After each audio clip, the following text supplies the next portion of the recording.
So, ayun, magandang tanghali na po pala.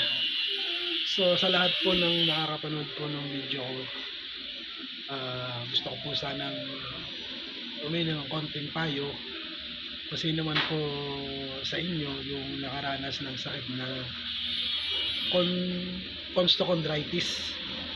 So, ngayon kasi na-confine ako, ang naging finding sa akin ay constochondritis. Tama nga ba? Constochondritis.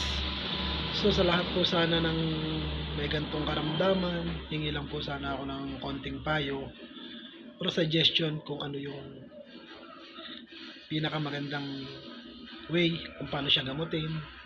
Kasi bukod dun sa naging finding sa akin, high blood din po kasi ako. So daming nakareseta sa akin na gamot like sa high blood, losartan, tapos puro po sa puso.